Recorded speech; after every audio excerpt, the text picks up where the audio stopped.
have time, I think, for one, maybe two more questions. Yeah. Oh, yeah. Please go ahead. Yeah, I have a question. So, what's your name? I'm Barry. Barry. Yeah, I'm a civil engineering. Yeah, I'm also Indonesian. Okay, So, I know you're Indonesian. Yes, I have a question. How do you anticipate? You do all these machines because you said it was a half megawatt.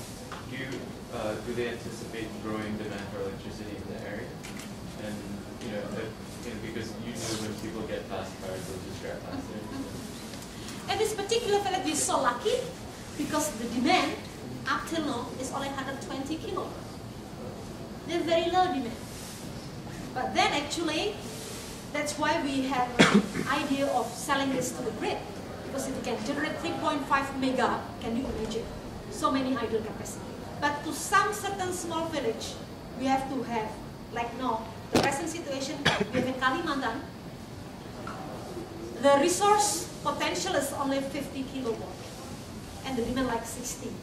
So that's why it's very important to have the local people who have to manage and to make a very good regulation, so they will not exceed, the demand supply that we are providing for. Yeah, Yes. Okay, sorry, Jenny. Rina first. Sure. Ladies first. Thank you. It's very glad to meet you here. We are classmates before. Classmate, the same room also. And the same house. Okay, I think it's a very good case because usually the government always have a top-down approach. 3 months ago, I went to Lombok. They have a biofuel from Jakarta, but the machine is sitting there. No one touched the machine because at the first time the government just dropped the machine, and there is the training, but that's all the training, and the machine is not working well, and then that's all. It's very useless, yeah. And we spent a lot of money from the biofuel project. So my question is, this is for the upstream region, right?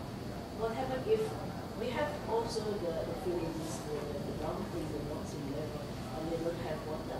Maybe we have sun, or do you have also any something based on not just water? Yeah, I have 11 kilowatt peak centralized solar pumping system for the eastern part of Indonesia. And we introducing Jatrofa Kulkas for household family. Well, we're lucky that at the time was 11 interns from Oxford and staying with us, so they know exactly what is going on.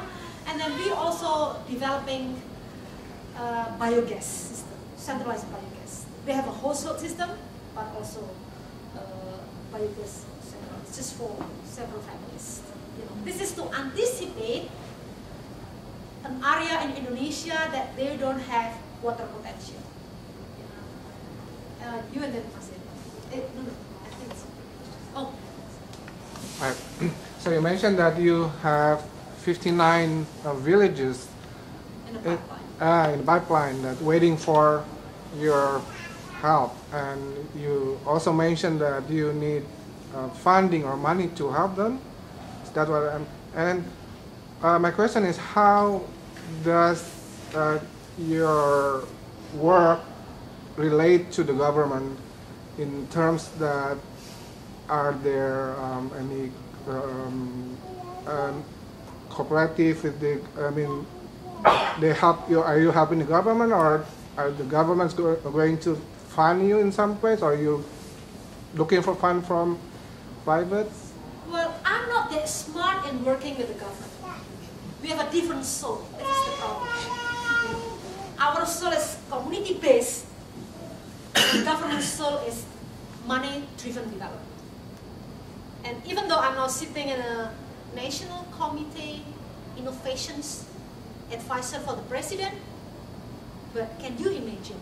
I have to come to the big forest. I don't know who is my enemy, who is my friend. I was like confused. I don't want to spend my energy to be confused, but for sure, I think I have to do something. But I don't know how. Maybe if you come back to Indonesia, maybe you can find a breakthrough, because it's a pity that many people told me, Mumpuni, don't you feel tired like I'm going to the Japan, I'm going to European Union, coming to United States, finding many good people who would like to support the community, so I can help them. And in 1 year, to be honest, I can fundraise like 1 million to 2 million US dollar, which is in Indonesia themselves, the government plug in 100 million US dollar every year, and I don't know where the money gone. So if you have any good talent to really tap that fund, but I've been trying one for me. Enough is enough. You know, it's very hard to tell because it is putting more energy, you know, in dealing with the administrative, also with the people that do not using their heart to develop people. This is what is different. So, well, maybe when we have you back, then we can start something new. Any question? Yeah, I know there are many places in the world that have. Sorry, what's your name then? My name is Ben. Ben. Yeah, Okay. I'm a master's student and I'm studying regional planning. Okay. And I know that there are many places in the world where there is technically access to electricity, but it's intermittent. It goes off a lot, there's a lot of blackouts, and it's not very reliable. And I was wondering if there are any communities that you've encountered that are looking for hydropower as a more reliable source of energy, even though they already have some access to electrical power. Some of them, yes. Some of them, yes. Mostly, they want to go beyond electricity. So I think I know the reasons. When they say that, Ibu, I need electricity just for lighting, I want to do productive and use, for instance.